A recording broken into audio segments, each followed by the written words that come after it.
قرآن کریم میں اللہ تعالیٰ نے یہ ارشاد فرمایا کہ اللہ تعالیٰ سے اگر کوئی آدمی محبت کا دعویٰ کرتا ہے کہ مجھے اللہ سے محبت ہے، تو اس کا معیار یہ ہے کہ وہ اللہ کے رسول صلی اللہ علیہ وسلم کی تابعداری کرتا ہے یا نہیں کرتا۔ اگر وہ اللہ کے رسول کی تابعداری کرتا ہے، ان کے نقش قدم پر چلتا ہے، اس کا مطلب کہ اس کو اللہ سے محبت ہے۔ اور اگر وہ اللہ کے رسول کے بتائے ہوئے رستے پہ نہیں چلتا، اس کا مطلب اس کو اللہ سے محبت نہیں۔ وجہ اس کی یہ کہ اللہ تعالیٰ نے انسانیت کی گائیڈنس کے لیے رسولوں کو بھیجا ہے۔ تو رسول جو بات کہہ رہے ہوتے ہیں، قرآن کریم میں آتا ہے وَمَا يَنطِقُ عَنِ الْهَوَىٰ إِنْ هُوَ إِلَّا وَحْيٌ يُوحَىٰ، کہ پیغمبر اپنی طرف سے کوئی بات نہیں کہتے، جو بھی بات کہتے ہیں وہ وحی ہوتی ہے جو ان کی طرف کی جاتی ہے۔ اب جب پیغمبر بات کر رہے ہیں اللہ کی اور سامنے والا ان کی بات کو قبول نہیں کر رہا، اس پہ عمل نہیں کر رہا، اس کا مطلب یہ ہوا کہ اللہ نے اپنے پیغمبر کو جس مقصد کے لیے بھیجا تھا وہ مقصد ہی آدمی پورا نہیں ہونے دے رہا، اس کے راستے میں رکاوٹ بن رہا ہے ایسا شخص، تو ظاہر ہے ایسے لوگوں سے اللہ محبت نہیں کرتا۔ تو اللہ نے فرمایا میں ان لوگوں سے محبت کرتا ہوں جو میرے رسول کے راستے پہ چلتے ہیں۔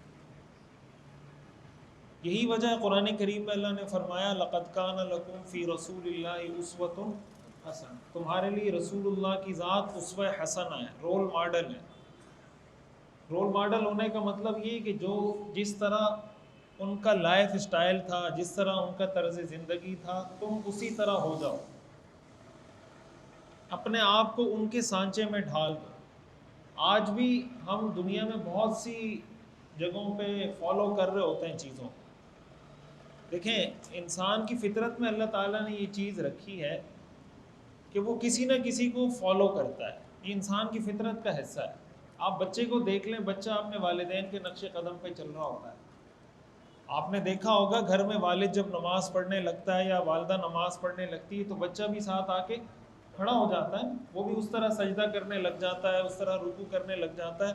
اس کو نہیں پتہ کہ یہ کیا کر رہا ہے میرا والد یا میری والدہ، لیکن اس کو اتنا پتہ ہے کہ بس یہ میرا والد ہے، یہ کام کر رہا ہے تو بس میں نے بھی یہ کام۔ یہ انسان کی فطرت میں ہے، بچپن سے بچہ کسی نہ کسی کو فالو کر رہا ہوتا ہے، اور یہی چیز انسان کے اندر بڑھتی چلی جاتی ہے وقت کے ساتھ ساتھ۔ تو وہ چاہے 50 سال کا ہو جائے، چاہے وہ 60 سال کا ہو جائے، چاہے وہ 80 سال کا ہو جائے، یہ چیز ہمیشہ اس کے اندر رہتی ہے۔ اللہ تعالیٰ نے اسی لیے ہمیں بتا دیا کہ بھائی تم رول ماڈل کس کو بناؤ۔ اگر ہم اللہ کے رسول کو رول ماڈل نہیں بنائیں گے تو کسی نہ کسی کو تو بنا رہے ہیں۔ کسی کا رول ماڈل کوئی سنگر ہوگا، کسی کا کوئی اداکار ہوگا، کسی کا کوئی فلم سٹار ہوگا، کسی کا کوئی ڈرامہ بنانے والا ہوگا، کسی کا کوئی ٹک ٹاکر ہوگا، کسی کا کوئی موٹیویشنل اسپیکر ہوگا، کوئی جو ہے نا ایلن مسک کو اپنا مینٹور سمجھ رہا ہوگا، کوئی مارک زکر برگ کو سمجھ رہا ہوگا، کوئی کسی کو سمجھ رہا ہوگا کہ یار میں نے اس کی طرح بننا ہے۔ ہم میں سے ہر آدمی کسی نہ کسی کو آئیڈیلائز کر رہا ہوتا ہے کہ یار اس کی طرح بننا ہے، میں نے اس کے جتنے پیسے اس نے کمائے اتنے پیسے کمانے ہیں، جیسا لائف سٹائل اس کا ہے ویسا لائف سٹائل میں نے اپنانا ہے۔ نتیجہ یہ ہے کہ اگر اللہ کے رسول کے علاوہ کسی کو آئیڈیل بنائیں گے زندگی میں سکون نہیں آئے گا۔ وجہ اس کی یہ کہ کسی بھی انسان کی زندگی کامل نہیں ہے۔ مثال کے طور پر آپ نے کسی آدمی کو دیکھا اس کے پاس پیسہ زیادہ ہے، آپ نے اس کو فالو کرنا شروع کر دیا کہ میں نے اس کے جتنے پیسے کمانے ہیں۔ اب پیسے تو کما لیے، حلال حرام کی تفریق کیے بغیر، اب چین اور سکون کہاں سے لے کر آئیں گے؟ پیسے سے تو انسان کو سکون نہیں ملتا۔ اگر پیسے سے سکون ملنا ہوتا تو غریب آدمی کو تو کبھی سکون مل ہی نہیں سکتا تھا۔ ایسا ہی ہے نا، غریب آدمی کو کبھی سکون مل ہی نہیں سکتا تھا، حالانکہ بہت سے غریب ایسے ہیں جو بہت سے مالداروں سے زیادہ سکون کی نیند سوتے ہیں۔ وجہ اس کی کیا ہے کہ سکون کا تعلق، چین کا تعلق، قلبی اطمینان کا تعلق پیسے کے ساتھ نہیں ہے۔